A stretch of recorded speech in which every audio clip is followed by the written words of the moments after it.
Hi guys, thank you for joining me. Yeah, Croatia has been on my mind lately. That quiet voice. Often I see earthquakes listed for Croatia. Very small earthquakes that are reported by lots of people. On December 29th of 2020, they had a magnitude 6.4 earthquake. And more recently, there's been a lot of very small earthquakes that many people have been reporting because they've been very shallow. That gut feeling, that quiet voice, tells me that there's going to be another large one coming. Since that earthquake, multiple sinkholes have formed. And surprisingly, you can see between Petringia, which has basically been abandoned because of all the destruction. There's been sinkholes there. And then down here, Borjavik, over 100 sinkholes have developed, and probably even more than that. Originally, this whole area was a lake, which then filled in and developed into rivers, and sediment filled in, which was all above an area of sandstone. Now, they believe that the earthquake disrupted the layers of soil above, sand, gravel, clay, which allowed these sinkholes to grow. It's rich farmland, being originally an area of a lake and rivers, that has become an area, according to BBC, Swiss cheese. Here's an example of one of the sinkholes, and these people do not have the money to fill them in. Here's another image from BBC. Some of the sinkholes opened up alarmingly close to houses. Geologists arrived from around the world to find out what the heck was going on. I believe this is in the middle of a potato field. I found a UNICEF report from July 19th of this month, this year. It states that 13,500 tons of emergency supplies and approximately 29,000 packages of hygiene products were delivered to the earthquake-affected area. Over 13,750 children were directly affected by this earthquake. 70,000 people directly affected. 3,000 people were displaced. And so far, $1,361,000. It says UNICEF needs for assistance for the affected children alone in that area. Two strong earthquakes measuring 5.2, that was the foreshock, and a 6.3 hit the area of Petrinja. That was on December 28th for the foreshock, and then the main shock on December 29th of 2020. There was numerous casualties and widespread material damage, mostly to their homes, and there's been people killed doing repairs to the homes after the walls collapsed as they worked on them. 15 container settlements were set up with 2,223 mobile homes that were placed either in the container settlements or in the rural areas. They're all packed in like sardines, I guess. The life of the families in such improvised conditions, in cramped spaces and the lack of sanitary facilities, or an equipped kitchen, including the lack of family privacy, causes additional difficulties and increases the risk of domestic violence. Here is two examples of very small earthquakes that were deep. There was a 1.9 that was 8 kilometers in depth, and a 1.4 that one was shallow, only 2 kilometers in depth. But what surprised me is most people don't report feeling earthquakes unless it's a magnitude 2.5 or greater. Intensity level 3 for the 1.9, 34 people reportedly felt that one. And intensity level 4 for the 1.4 magnitude earthquake, 17 people reportedly felt that one. One of the comments, what is happening? As of last night, there's been 10 earthquakes for sure, if not more. Some can only be heard, but many of them have been felt.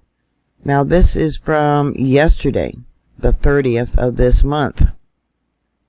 Rumbled for the second time. thunder-like sound. Trembling Mountain was born Miss Ha Ha. What's this other one say?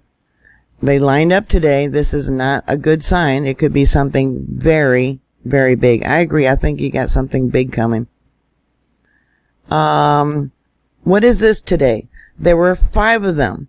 And now you sleep peacefully at night, and it shows I'm crying. Yeah, these poor people.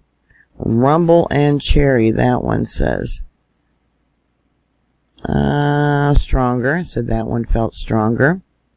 Fear passes through me. I feel all the vibrations. And now around 21:15.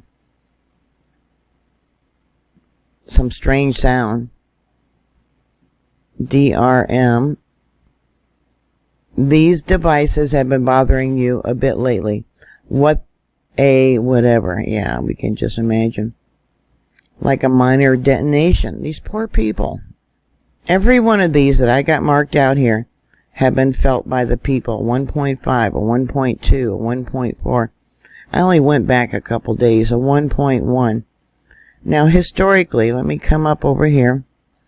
In 1880, there was a magnitude 6.3. That, I believe, was the foreshock of the December 29th earthquake of the 6.4. And let me bring this out a little bit farther. Now, we do have subduction going on. Reverse earthquakes. Tried to look up for different fault zones. The only one I could find was up over here. But historically, up in this location was large earthquakes. 1909, there was a large earthquake, and just by luck, there was a geologist who came in who was the first one to admit that the earth of the crust floated above the core of the earth. And there's been a lot of documentation about his discoveries being there during the 1909 earthquake. Great advancements were achieved because of his research. He was the first one to discover that the seismic wave of the earthquakes, the farther they are from the location, the weaker they get. They didn't know that before 1909. Many times after a large earthquake, then comes the landslides after the shaking stops. And then the sinkholes, or the mud flows. And that's what they got going on here with these sinkholes. Yeah, they came all after that large earthquake. On Reuters, they have images from those 2 earthquakes, the damage. 7 people were killed, but probably more than that. Once again, unreinforced masonry. So much damage in the village of Petrinja. This is one of the images that the town has virtually been abandoned.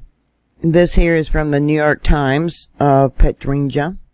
And another one. Surprisingly, how many homes, their roofs collapsed and the walls. And it's so sad that trying to do the reconstruction, at least 2 people have been killed recently working on these homes.